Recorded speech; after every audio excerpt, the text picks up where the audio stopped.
Halo, selamat pagi saudara. Kini saatnya saya Janet Lee mengantarkan sejumlah informasi dari Semarang. Berikut 3 berita utama kami diantaranya.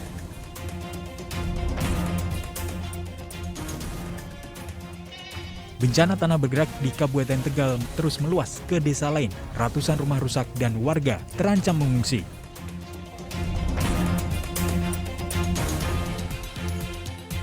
Harga kedelai impor melonjak. Para perajin tempe dan tahu di berbagai wilayah di Jawa Tengah kelimpungan.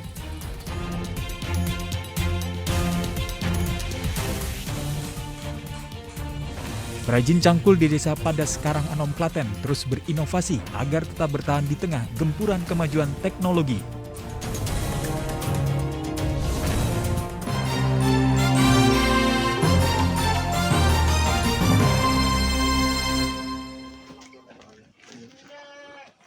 Bencana tanah bergerak di Kabupaten Tegal terus meluas. Selain di Desa Derma Suci, Kecamatan Pangkah, bencana tanah bergerak juga meluas ke Desa Padasari, Kecamatan Jatinegara.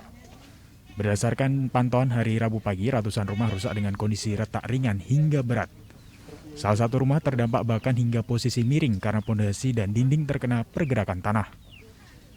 Sejauh ini tercatat ada 210 rumah rusak di Desa Padasari yang rusak, 35 rusak berat, 99 rumah rusak sedang, dan 70 rumah rusak ringan.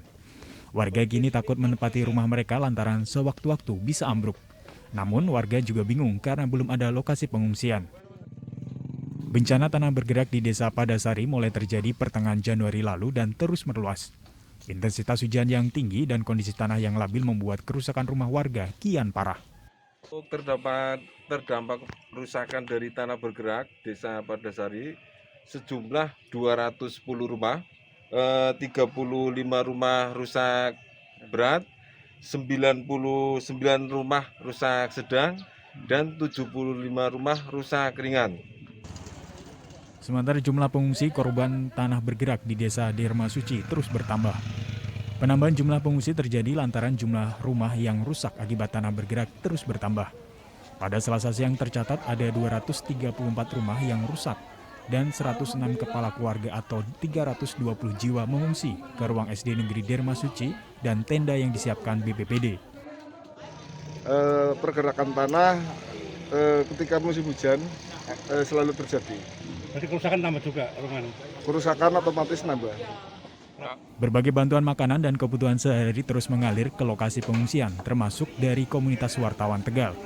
Kita membuktikan kepada masyarakat bahwa wartawan juga punya kepedulian, wartawan juga bisa berbagi, dan wartawan juga tidak hanya membuat berita saja, tapi juga bisa menyentuh ke lapisan yang paling bawah di kalangan masyarakat manapun, sehingga ke depan juga PWI juga bisa menjadi sahabat masyarakat dalam segala situasi. Dan ini Tim SAR gabungan terus bersiaga di sekitar lokasi untuk menyuplai kebutuhan pengungsi sekaligus mengantisipasi bertambahnya jumlah pengungsi.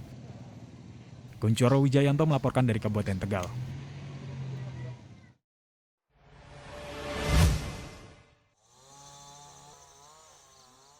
Hujan deras yang mengguyur Desa Klepu di Kecamatan Pring Surat, Kabupaten Temanggung menyebabkan tebing setinggi 38 meter dan panjang 100 meter longsor Senin sore.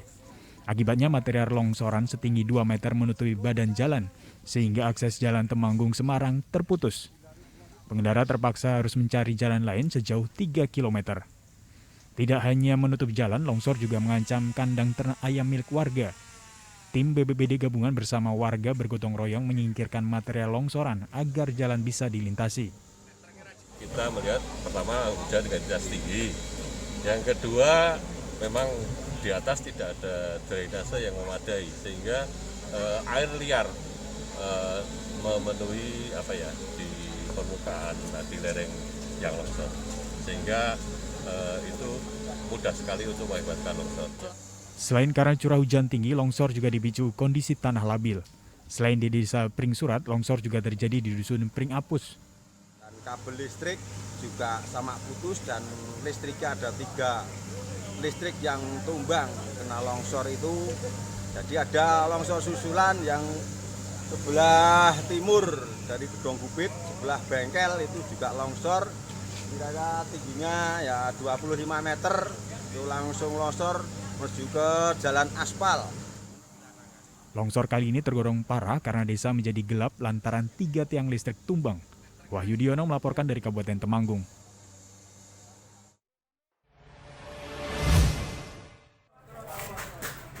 Ada kebakaran.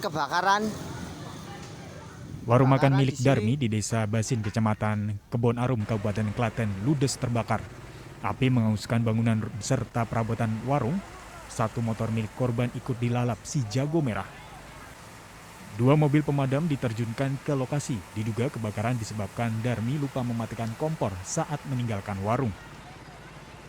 Dugaan sementara ini dari kompor, tadi menurut informasi pemilik sedang manasin sayur. Lupa gitu atau gimana? Kemungkinan lupa, saya juga ditinggal sih tadi, ditinggal pergi. Menurut Darmi, warung dalam kondisi tutup saat kebakaran. Darmi dan anaknya pergi belanja ke pasar. Terus saya hampir sini, anak gue tuh mungkin lupa yang matiin kompor, terus langsung dikunci. Terus saya ajak ke pasar. Terus saya belanja di pasar, saya langsung menuju ke warung 1, taruh ke barang itu, kok dapat telepon. Nah, saya langsung cepet-cepet ke sini. Pemadaman api membutuhkan waktu sekitar setengah jam, tidak ada korban jiwa dalam kebakaran ini. Krisna Agung melaporkan dari Kabupaten Klaten.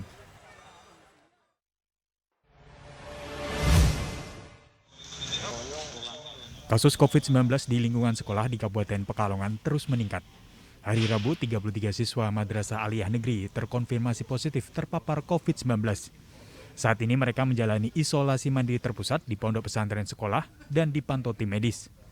Klaster ini merupakan hasil tracing dari seorang siswa yang mengeluh sakit dan akhirnya terkonfirmasi positif COVID-19. Kemarin ada salah satu siswa kami yang di puskesmas Kesesi, itu terindikasi, kemudian dilakukan tracing oleh puskesmas. Pihak sekolah menghentikan sementara kegiatan belajar tatap muka. Siswa lain yang masih sehat belajar secara daring di ruang terpisah. Isolasi mandiri setengah terpusat di sini ya. Jadi di sini dijaga oleh Pak Polisi. Di sini asupan gizi terjamin dan juga untuk kesehatan terpantau oleh Puskesmas 1 dan Puskesmas 2 Kedunguni. Pihak orang tua dilarang berkunjung selama anak-anak menjalani isolasi.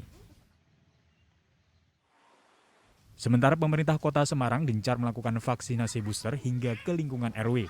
Seperti yang terpantau di RW 08, Kelurahan Bongsari, Semarang Barat, vaksinasi booster menyasar warga lansia. Vaksinasi booster juga digelar di Balai RW 1 Ngemplak, Kelurahan Bongsari, dengan sasaran 60 orang. Vaksinasi dengan sistem jemput bola seperti ini sangat memudahkan warga yang sulit mengakses layanan vaksinasi. Sangat setuju sekali, saya sangat senang sekali. Pribadi saya mengharapkan lebih dekat, lebih baik. Jadi masyarakat sekitar kelihatannya juga antusias untuk vaksin ketika ini. Vaksinasi diharapkan mempercepat pembentukan kekebalan komunal di tengah badai gelombang 3 COVID-19. Kuncoro Wijayanto dan Ali Mustagafirin melaporkan dari Kabupaten Pekalongan dan Kota Semarang.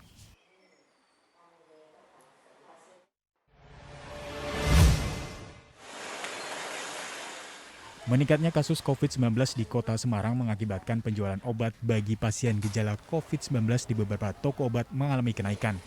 Salah satunya di toko obat Jalan Pekojan. Dalam sepekan terakhir, banyak warga mencari obat demam, batuk, radang tenggorokan, dan vitamin. Ya ada yang cari untuk obat COVID, cuman peningkatannya tidak sesignifikan kemarin waktu Delta. Jadi ya meningkat tapi sedikit aja.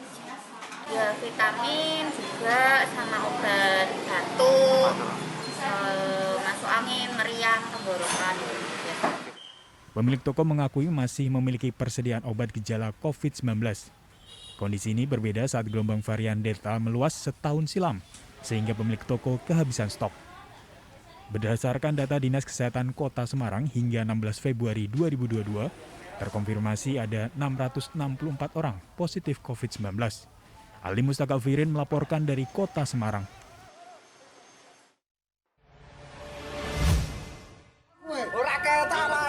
Masyarakat Kelurahan Werguwetan, Kabupaten Kudus digegerkan kemunculan ular piton sepanjang 5 meter di semak-semak dekat permukiman. Warga beramai-ramai berhasil menangkap piton dengan melibatkan pawang ular. Penangkapan sempat terkendala tenaga ular yang cukup kuat.